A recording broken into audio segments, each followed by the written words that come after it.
అమెరికాలో విదేశీ విద్యార్థులు పని అనుభవం సంపాదించేందుకు వాడే ది ఆప్షనల్ ప్రాక్టికల్ ట్రైనింగ్ ఓపీటీ ప్రోగ్రాంకు ముగింపు పలకాలన్న ఒత్తిడి పెరుగుతోంది. అమెరికన్లకు లభించాల్సిన జాబ్స్ను ఈ ప్రోగ్రాం కింద వచ్చిన విదేశీ విద్యార్థులు ఎగరేసుకుపోతున్నారనే ఆందోళనలు తీవ్రమయ్యాయి. సంప్రదాయ మార్గాలను బైపాస్ చేసి దీర్ఘకాలిక వలసలకు కూడా దీన్ని విద్యార్థులు వాడుకుంటున్నారనే విమర్శలొస్తున్నాయి.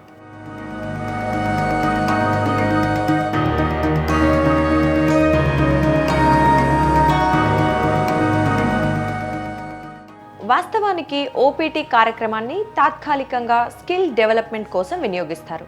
దీని కింద F1 వీసా ఉన్న విద్యార్థులు స్టెమ్ డిగ్రీ పూర్తి చేస్తే అమెరికాలో 3 ఏళ్ల పాటు పనిచేసే అవకాశం లభిస్తోంది.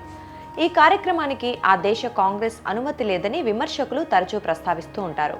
అంతేకాదు, ఈ విద్యార్థులు అమెరికన్ స్టూడెంట్లతో కలిసి ఉద్యోగాల కోసం పోటీ పడుతున్నారని ఆరోపిస్తున్నారు.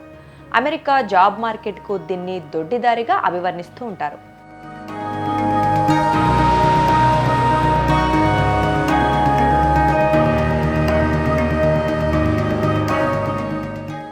అమెరికా టెక్ వర్కర్స్ గ్రూప్ ఈ ప్రోగ్రాంను తీవ్రంగా వ్యతిరేకిస్తోంది.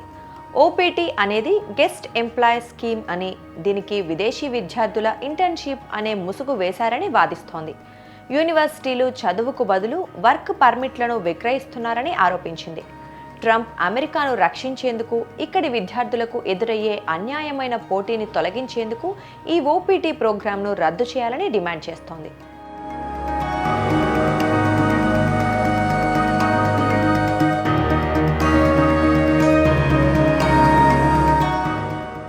Washington alliance of technology workers ఓపీటీపై 2023లో కోర్టును ఆశ్రయించింది.